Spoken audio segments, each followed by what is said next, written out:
जुल्म की इंतहा चेक करें कि मुबैना तौर पर एक शख्स अपनी तनख्वाह लेने के लिए जाता है और तनख्वाह की बजाय फिर उसको वापसी का रास्ता नहीं दिया जाता, और रिपोर्ट ये किया जा रहा है कि जब वो बेचारा इस दुनिया से कूच कर गया है तो फिर मामले को संभालने के लिए उसकी सर में जहां पर चोट लगाई गई थी, जर्ब लगाई गई थी, वहां पर एक महलूल डाला जाता रहे, केमिकल डाला जाता रहे ताकि जल्द आपस में जुड़ जाए। ज़ाहिर है उसमें इतनी कामयाबी नहीं हो सकी होगी, क्योंकि ज़ाहिर ऐसा थोड़ी होता है, हाँ, लेकिन चिपक जाता है, लेकिन ब्लीडिंग फिर भी होती रहती है, और यही वजह बनी कि चीजें सामने भी आगे पूरी डिटेल्स के आपके सामने रखता हूँ।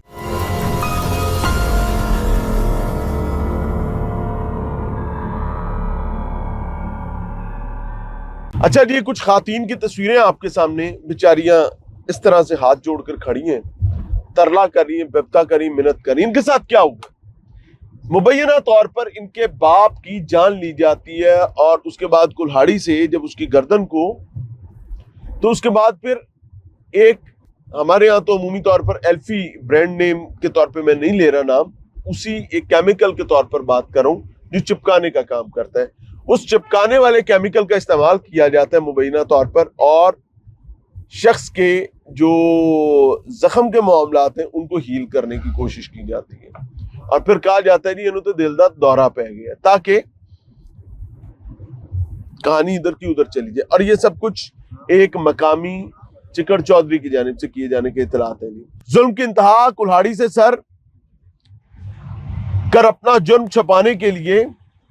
एक जोड़ने वाले लिक्विड का यहाँ पर नाम लिखा हुआ है, मैं नाम दोबारा नहीं लेना चाह रहा, वो डालकर मामले को छुपाने की कोशिश की गई है। जिला गुजरावाला की तहसील कामोकी के गांव मोहनपुर भटिया में सैफुल्ला चंगड़ नामी शख्स बताया जा रहा है, चौधरी के डेरे पर काम करने वाले शख्स का मुलाजिम जब महीने की तनख्वाह लेने के लिए गया तो फिर वो कभी वापस नहीं आया। इतलात आ रही हैं जी कि मुबैना तौर पर सैफुल्ला चंगड़ ने अपने साथियों समेत मुजम्मिल नामी शख्स के सर पर कुल्हाड़ी से वार की है, जिससे उसकी जान चली गई है, और अपने इस जालिमाना फेल और इस घटिया मकरू वारदात को छुपाने के लिए जहां से सर फटा था वहां पर वो लिक्विड डाला और इसको बंद करने की कोशिश की गई, और इसके बाद दावा ये किया गया कि ये साहब जो है उनको हार्ट अटैक हुआ है, और हार्ट अटैक के नतीजे में वो इस जहान फानी से कूच कर गई हैं, और इन मौसूफ की जो बेटियां हैं मजलूम शख्स की, वो मकतूल की इंसाफ के लिए दरखास्त कर रही हैं। सो इसमें बेसिकली सर फाड़ा गया है, ये गर्दन का मामला नहीं है, सर का मामला है।